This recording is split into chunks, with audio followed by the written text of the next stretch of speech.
இருக்கத்தானே கொடுத்துருப்போம். மாட்டு கட்சிக்காரர்கள் சேர்ந்து நம்ம சேர்த்தோம். ஏன்னா அந்த கட்சிக்கு வந்து 400 பேர் நம்ம சேர்த்துருக்கோம். இப்ப ஒரு 30-40 பேர் போட மாட்டோம்னா அதை விட்டுருங்க. நம்ம தலைவி தெரியும் எவ்வளவு நம்ம வாங்குவோன்றது.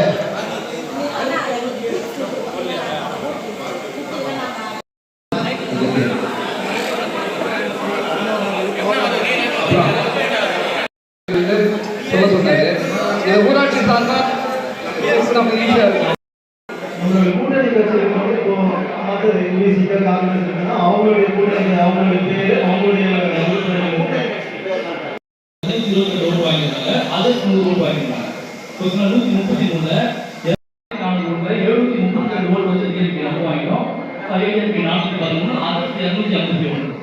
இப்போ இந்த புது வாக்காளர்கள் மற்றும் முந்தைய நிர்வாகிகளே மற்றும் இலைக்கால செயலாளர்களே மற்றும் PL2 PDA BMC பயிற்சி மாநாட்டிற்கும் எவ்வாறு செல்வது என்பதை பற்றி நல்ல பல கருத்துக்களை கூறிய உங்கள் அனைவருக்கும் நன்றி.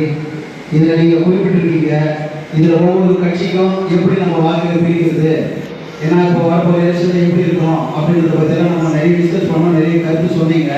இதில் குறிப்பிட்டு சொல்கிறது என்னென்னா, நம்ம அந்த பட்டியல் எடுக்கிறப்போ நம்ம ஓரளவு தமிழ்நாட்டில் நம்ம ஒரு பூத்துக்கு 40% கொடுத்துருக்கோம்.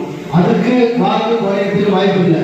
ஏன்னா இப்போ அதுலேருந்து ஒரு 400 பேர் கொடுத்துருக்கோம்னா அதில் ஒரு 10-20 பேர் நம்ம கட்சி விட்டு போயிருக்கலாம், இல்லைன்னு சொல்றதுக்கு இல்லை, போயிருக்கலாம். ஆனால் புதுசாக வாக்கு சேர்க்கிறவங்கள ஒரு 20 பேர் நமக்கு வந்திருப்பாங்க கண்டிப்பாக.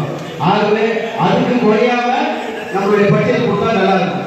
அதே போன்று இந்த பட்டியலை தயவு செய்து வர செவ்வாய்க்கிழமை மாலைக்குள் தந்துவிடுமாறு கேட்டுக்கொள்கிறேன். ஏன்னா நாளைக்கு விடுமுறை நாள். நம்ம கழக தோழர்கள் அனைவரும் PLC கிளைக்கழக செயலாளர்கள் ஒன்றிய அணி எல்லாருமே இணைந்து செயல்பட்டா மட்டுமே இதை செய்ய முடியும். உங்களுக்கு இப்போ நம்ம ஒன்றியத்தில் கடந்த 2021 தேர்தலில் ஒவ்வொரு கட்சியும் வாங்கிய வாக்குகளின் பட்டியல் இருக்கு. 2024 நாடாளுமன்ற தேர்தலில் எவ்வளவு கட்சி வாங்கி இருக்கின்ற பட்டியலும் இருக்கு. ஓரளவு தமிழ்நாட்டில் எவ்வளவு பேர் சேர்த்திருக்கின்ற பட்டியல் இருக்கு. உங்களுக்கு ஏதாவது ஒரு பட்டியல் தேவை என்றால் என்னையோ ராஜேந்திரனையோ தொடர்பு கொண்டால் கண்டிப்பாக உங்களுக்கு அந்த பட்டியலை உங்க இடத்துக்கு நாங்கள் தேடி கொடுத்தாச்சுவோம். ஆகவே எந்த பட்டியல் எந்த சந்தேகம் தொலைபேசியில் கேளுங்க, உங்களுக்கு அந்த சந்தேகத்தை நிவர்த்தி பண்ணுறோம். தயவு செய்து நாளைக்கு ஒரு நாள் விடுமுறை நாள், நாளைக்குள்ள அதை சாயந்தரத்துக்குள்ள மேக்சிமம் செஞ்சு கொடுங்க. அதே போல நம்ம இதுக்கு மாநாட்டுக்கு போறதுக்கான வாகன வசதி அனைத்தும் நம்ம செய்து தர தயாரா இருக்கோம். உங்களுக்கு தேவையான அனைத்து உதவிகளும் செய்யப்படும்.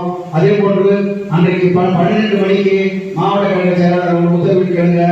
நம்ம டோல் பிளாசா ஜனசத்திர டோல் பிளாசாவுக்கு 12 மணிக்கு வந்தவங்க இருக்காரு.